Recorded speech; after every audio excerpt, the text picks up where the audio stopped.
Transmitting from the Mojave Wilderness in Joshua Tree, California, now is the time for Desert Oracle Radio, the voice of the desert. Night has fallen on the desert, and everything has been singing to me lately from outside. The house finches in the morning having returned. The coyotes by night.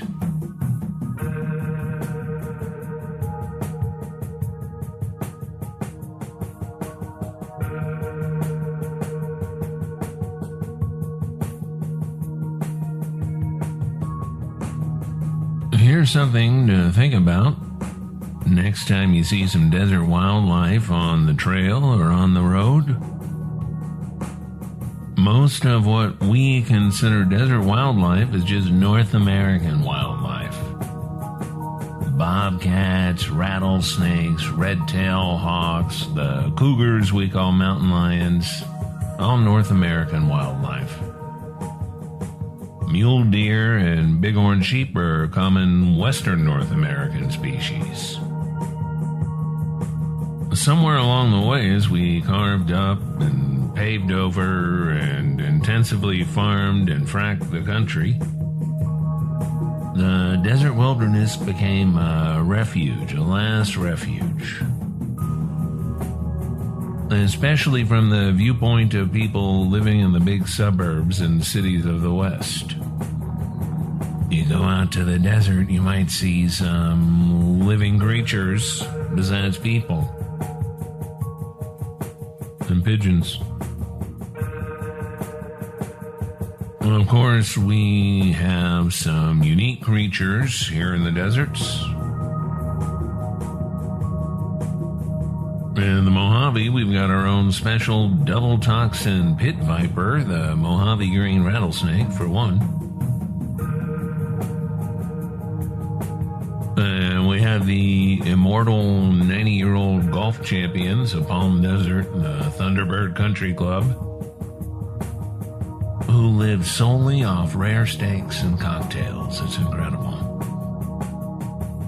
And let's not forget the little-loved instant rednecks, as Ed Abbey used to call them. Straight from San Diego or Seattle, fully costumed in vintage cowboy boots, vintage blue jeans, a vintage straw hat, and 9 or 10 faded bandanas, the natural attire provided by Etsy or Depop or some such online shop.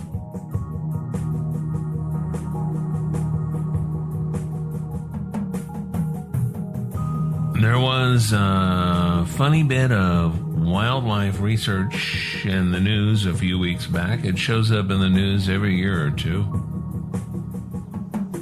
But somehow the story never sticks. It turns out there are no alpha males or alpha females in wolf packs. That whole thing was based on some wolves in a captive domestic situation where they were all miserable and insane. And there was one great bully who had probably been half poisoned or was crossbred with Joe Biden's line of German police dogs. So no alpha males after all. All those Reddit threads and Proud Boys meetups for nothing. According to wildlife ecologist Barbara Zimmerman of the Norway University of Applied Sciences, the alpha wolf idea is, quote, not a concept that works for wolves in the wild. Like their very close cousins, the coyotes, most wolf packs are just the parents and their offspring, from pups to young adults up to about 3 years old. Says Barbara Zimmerman, the adults are simply in charge because they are the parents of the rest of the pack members. We don't talk about the alpha male, the alpha female, and the beta child in a human family.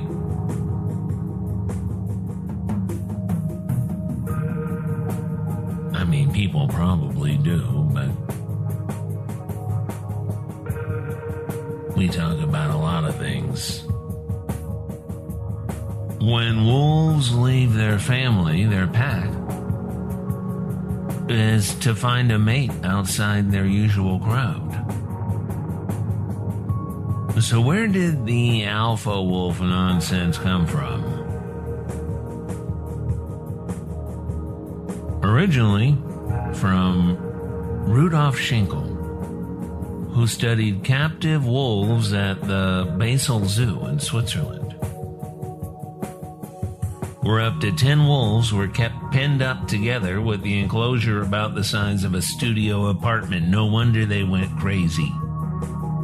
But even back in 1947, when Schinkel published his wolf studies, he made a point of mentioning that his control group was captive. And, quote, it was possible that wild wolf packs consisted of a monogamous pair, their puppies, and 1 to 2 year old pups. But this information was overlooked.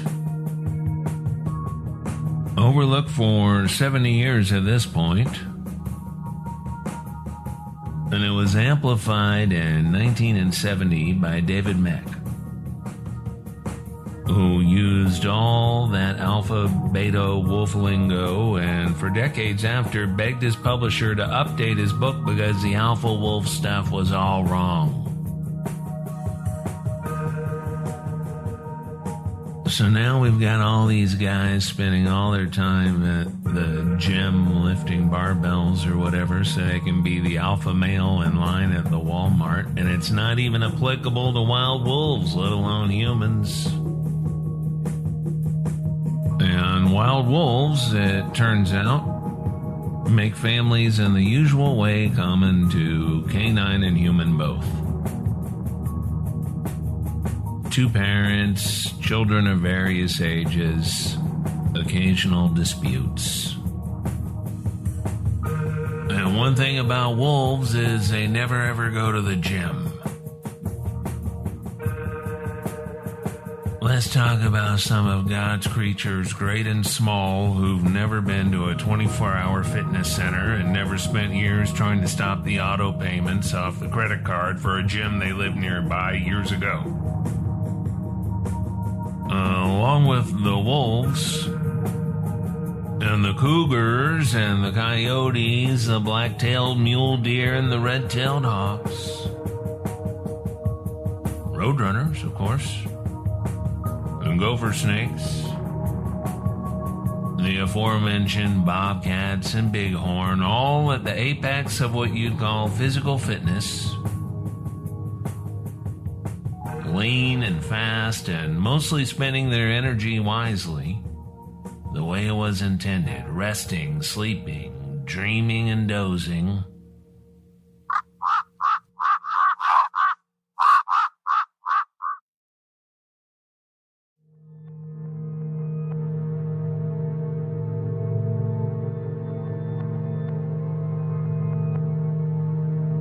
Not just our animal friends, of course. Now, John Muir was done in by pneumonia in his late 70s, but he was a constant walker and backcountry dreamer till the end. Never did a free month trial at LA Fitness.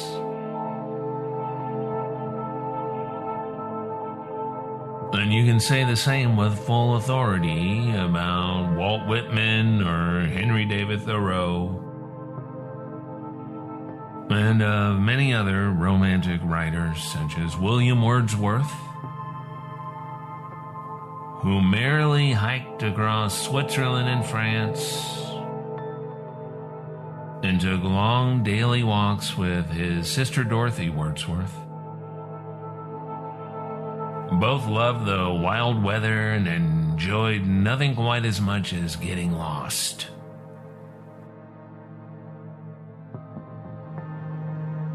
Georgia O'Keeffe never went to a Zumba class, but she managed to keep moving across the Texas plains and New Mexico high desert, the places she called home for so many decades. Usually just walking, roaming, like our artists and sages and outlaws have always done. Among her expeditions were several rafting trips down the Colorado, including a memorable river run through the now-lost Glen Canyon.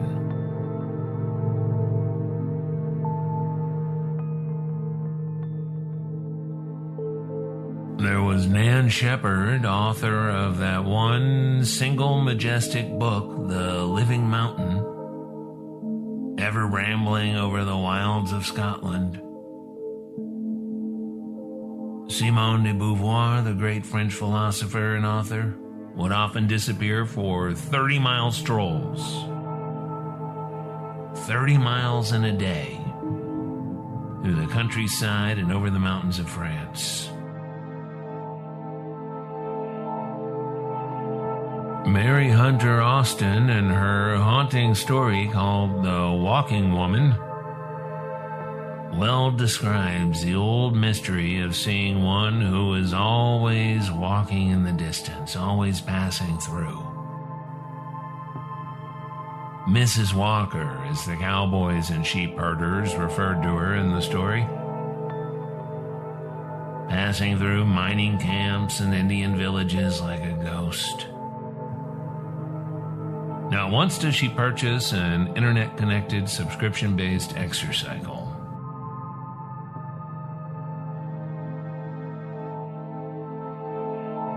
Here's how the Western journalist Kate Cyber describes Mary Hunter Austin doing what Mary Hunter Austin loved best.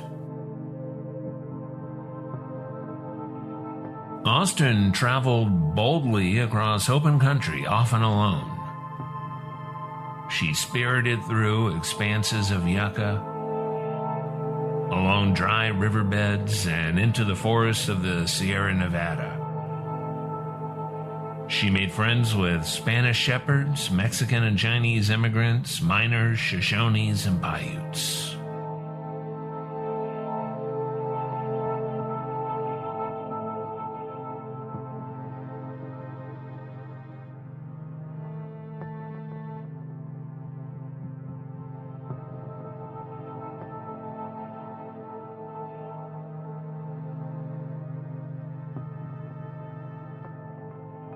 It's the best time of year to walk, in the western U.S. anyway.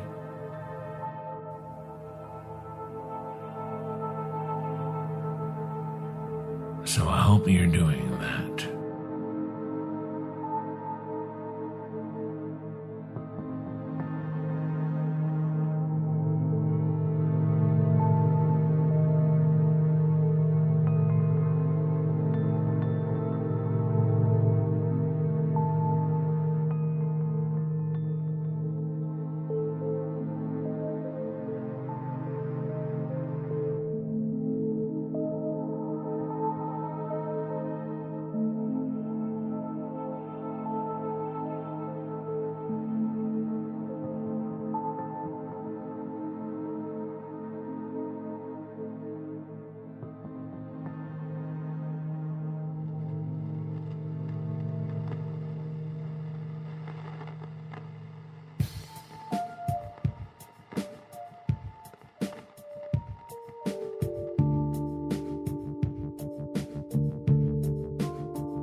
This is our time. The only time we are alive.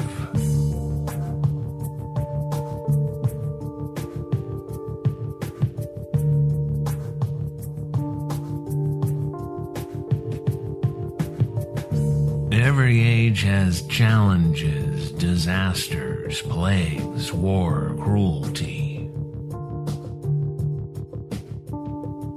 and what seems to be cataclysmic end of the world likelihoods and possibilities. But we have to live in our time and make the most of it. Looking back, most of our greatest revolutionaries, especially in the fields of ecology and environmentalism, have been cheerful and energetic souls. Think of John Muir, who witnessed the deforestation of much of America, yet found in this horror a cause to give his life a joyful direction in the face of adversity. Despair eats away at our souls. The most Orwellian thing we can do is wake up in the morning and say to ourselves, I wonder how the war is going today. And to then submerge our one and only soul in a miserable stew of internet content that is made to make us feel bad. What is the antidote for such despair? A lot of it's local. Local in terms of inside your head, what you're doing, where you live. There are community gardens that could use your hands and your attention, local land trusts, volunteer groups who help with wildfire restoration and trail maintenance, people who go to the beach every weekend and collect trash. When you do rewarding things with other people, it works against not just the global despair, but the personal loneliness of feeling like others don't care. If the people around you right now don't care, find a group of people who do. We have a couple of swords dangling over our heads today, no doubt. The big ones, I bet you've heard of these, are the continuing threat of nuclear war and the ongoing crisis of rapid climate change. But our ancestors experienced worse, if you think about it. It was only about 10,000 years ago when the ice that covered most of the northern hemisphere was in retreat. And then, as we recovered as a species, we helped drive the megafauna to extinction. It's always something. But, and this is an important but, climate change is not written in stone. There are undoubtedly losses today and in the coming decades, but Earth and nature are resilient. And the latest science, which gets far less attention than the doom scrolling, suggests a period of just 3 to 5 years of net zero carbon emissions can stabilize global temperatures. We've been fed a diet of climate doom for so long that it's difficult to apply to the limited years we have in this earthly form. If global temperatures aren't going to stabilize for another half century after we halt carbon exhaust, well, I'm pretty sure I won't be here. Although who knows, maybe I'll make it to 105. Georgia O'Keeffe lived to 98 after all. And she did not even have access to the mail-order life extension supplements from Gwyneth Paltrow or Alex Jones. 3 to 5 years. That's nothing. That's a pandemic and a half. We've gone longer than that without haircuts. Or showers in some cases. When there's nothing but gloom and despair, then our climate scientists and environmentalists, may their non-God bless them all, keep vomiting up that same gloom and despair and then get even more depressed when people rationally run in the other direction. So let's try to get this into our heads.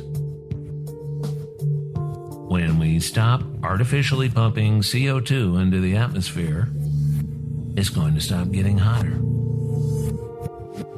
Just like that, 3 years, 5 years.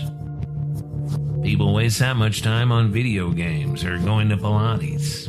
I've got stuff in the freezer that old. Maybe it's still good.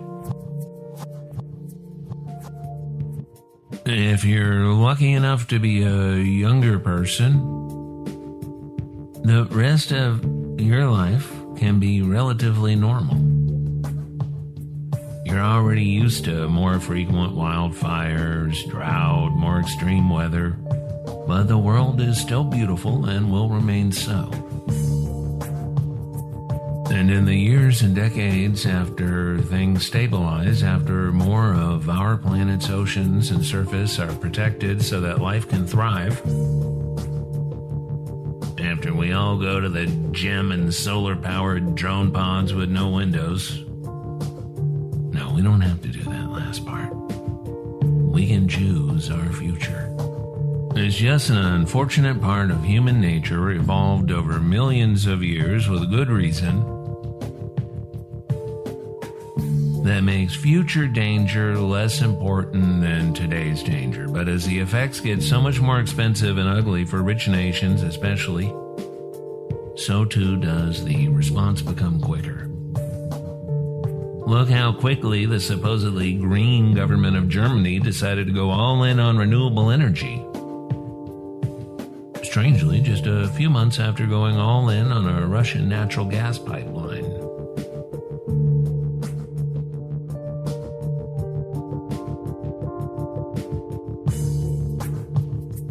While emissions continue to rise today and infrastructure is rapidly being constructed over this past dozen years or so especially, that finally makes solutions possible to put into place worldwide.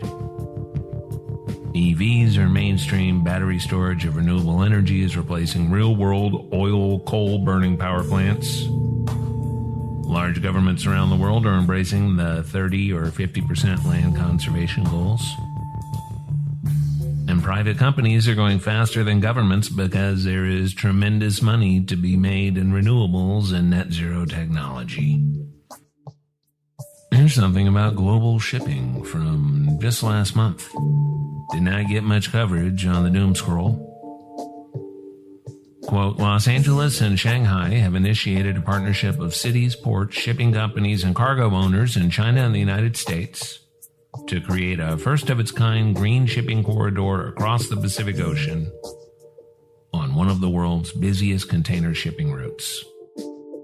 The port of Shanghai, which is the world's busiest port, and the port of Los Angeles, the world's 17th busiest, have set a joint goal to transition to zero-carbon fueled ships by 2030.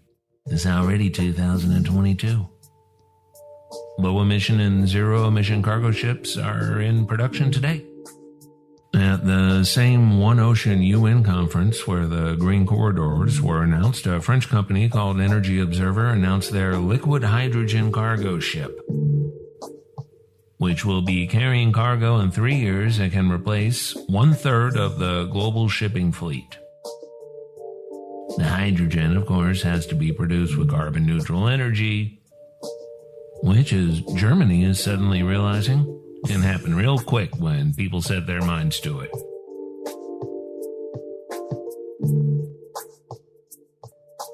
So the next time somebody tells you the world is ending and there's nothing anybody can do about it, run them off with a stick. It's a good form of cardiovascular activity for both of you.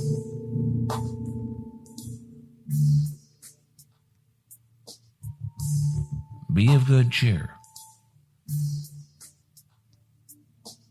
Do what you can without losing your mind over it.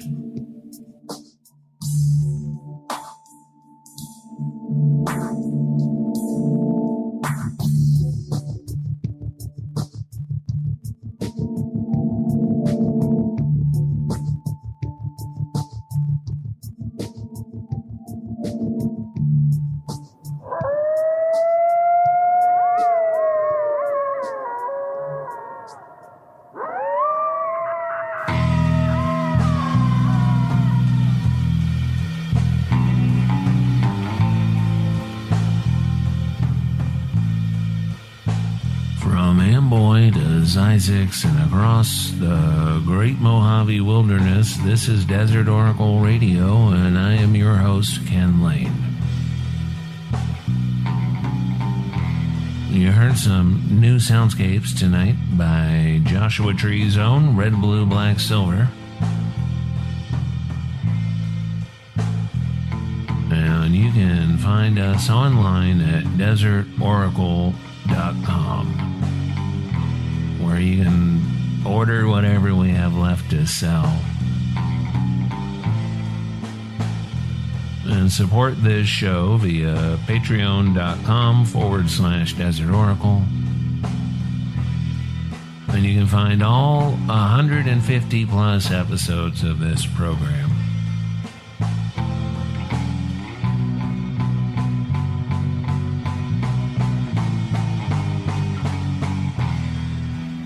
I've heard from several of you who got out to Sema Dome in Mojave National Preserve to plant some baby Joshua trees where that big fire swept through more than a year ago now.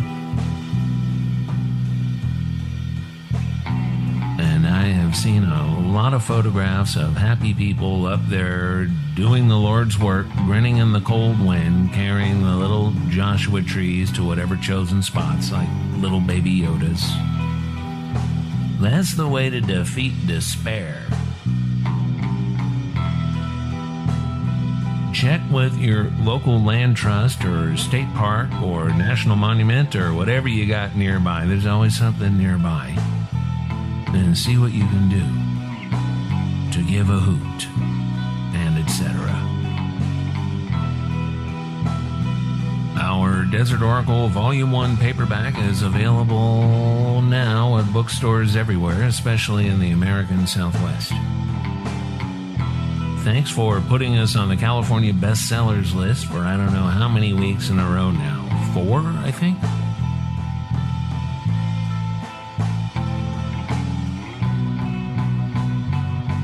And thank you for listening, friends.